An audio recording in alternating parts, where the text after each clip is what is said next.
મુંબઈ પાટીદાર દર્શકોનું સ્વાગત છે। આ મહાકુંભ 2025ની અંદર ભારતી દીદીના અખાડા શ્રી ગંગદેવજી વિરક મંડળીની અંદર આ સભાગૃહ સત્સંગ હોલ બનાવવામાં આવ્યો છે। સમગ્ર મહાકુંભ દરમિયાન 13 જાન્યુઆરીથી લઈ અને પૂરો થાય ત્યાં સુધી ભાગવત કથા અને અન્ય સત્સંગોનું આયોજન થતું હોય છે। તેના ઉપલક્ષમાં સાંજના ભારતી દીદીના સાનિધ્યમાં સંધ્યાપાઠ અને સત્સંગનું આયોજન કરવામાં આવે છે। તો આ એક એપિસોડ સમગ્ર એ સત્સંગ અને સંધ્યાપાઠનું છે। ત્યાં વાતાવરણ કેવું છે, માહોલ કેવો છે, સત્સંગ હોલ કેવો છે, બહુ સુંદર સત્સંગ હોલ મોટો છે અને ક્લાઇમેટ એકદમ ઠંડુ છે। 12-15 ડિગ્રી ટેમ્પરેચર, એની વચ્ચે સંધ્યાપાઠ અને આ સત્સંગ ચાલી રહ્યો છે। તમે પણ માણો અને આ વિડીયો બીજાને પણ શેર કરજો, જેથી આ મહાકુંભમાં આવવાની તેમને પણ પ્રેરણા મળે। ધન્યવાદ અસ્તુ।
જો આપણે ઓધવરામ બાપા જેવા ના મળ્યા હોત ને તો હું ને તમે બધાએ ભટકતા હોતા, મુસ્લિમ હોતા, આજે હિન્દુ કહેવાને લાયક જ ન હોતા। કેવલ કૃપા ઓધવરામ બાપાની છે આપણા ઉપર, અને એ ગુરુવરે ગંગાનો તટ બતાવ્યો આપણને, મુક્તિના માર્ગો બતાવતા હોય આપણને। હું ને તમે આવા પ્રયાગરાજ તીર્થના અંદર મોજ માણતા હોય, કોની કૃપા? નોખેની આપણી કૃપા છે, ગુરુની કૃપા છે। મૃદ મંગલમય સંત સમાજુ જો જગ જંગમ તીર્થ રાજુ। આ તીર્થરાજ પ્રયાગના અંદર આજે આપણે બધાએ ભેગા થયા છીએ।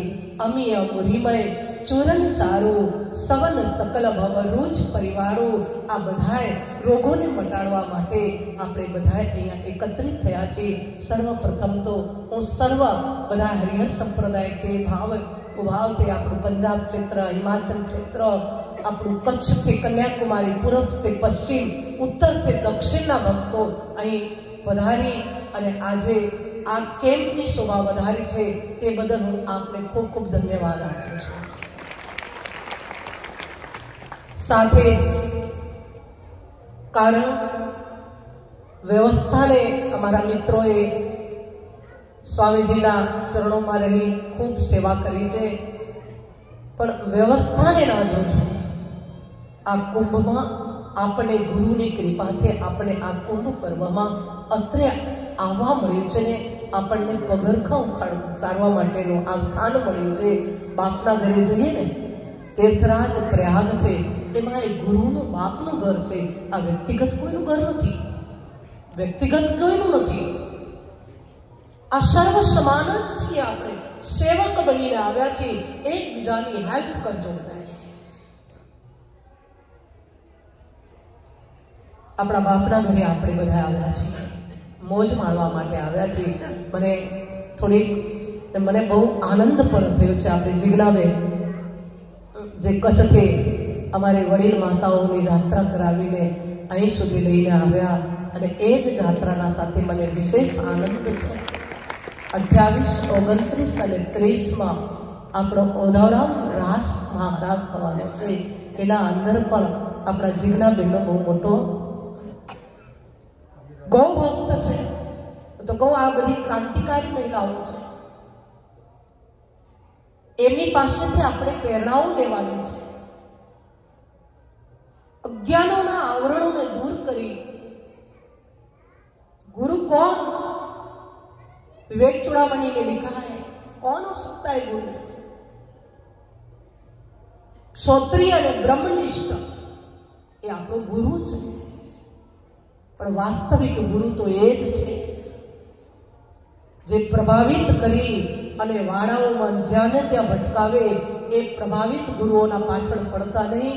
અને આપણા ઓઢવરામ બાપા જેવા એ પ્રકાશિત ગુરુ છે આજે જેમને મને અને તમારા જીવનના અંદર જ્યોત પ્રગટાવી છે. અને એ જ્યોતના પ્રકાશે, એ જ્યોતના અજવાળે આજે આપણે અહીં સુધી પહોંચ્યા છીએ. આજ ગુરુની અનંત કૃપા અને આજ આપણા ઉપર વરસતી રહે. વિશેષ તો આપણે કહેવાનું ખૂબ હોય, પણ સમયના અભાવ છે. અમારા પાટીદાર સંદેશમાં પણ આજે ખૂબ ખૂબ ધર્મ પ્રચાર, ધર્મ જાગરણ સમિતિના અમારા મિત્રો પણ અહીંયા આવ્યા છે. એમને પણ હું ખૂબ ખૂબ ધન્યવાદ આપીશ. કારણ કે આંગળી ચીંધવાનું પણ પુણ્ય મળતું હોય કે આ કુંભમાં પધારો, આપણે બધા સાથે સ્નાન કરીએ. એ સ્નાન છે ને કદાચ શરીરની શુદ્ધિ કરશે. ત્યારે સત્સંગ રૂપી સ્નાન આજે આ બધા સ્નાનના વચમાં આટલો મોટો અવસર આપણને પ્રાપ્ત થયો.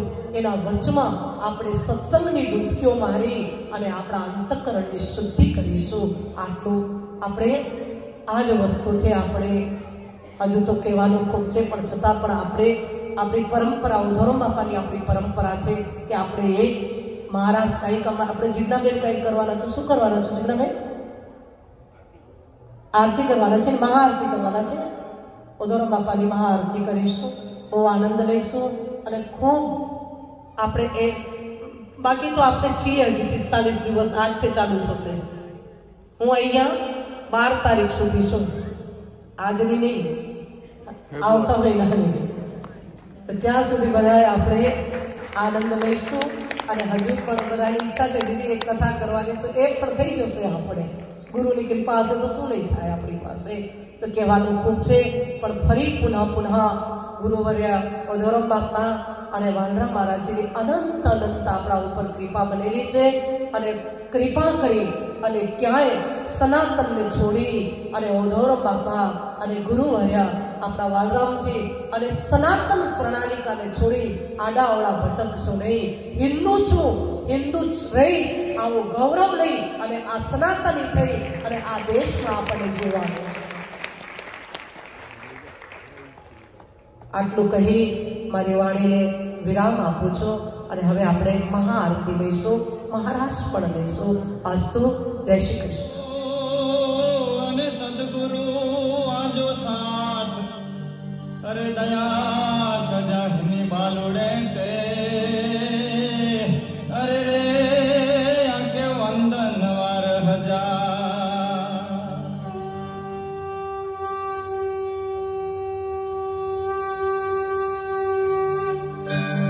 શ્રી ગુરુદેવ ઓઢવરામ તમને વારંવાર પ્રણામ. શ્રી ગુરુદેવ ઓઢવરામ તમને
ગુરુ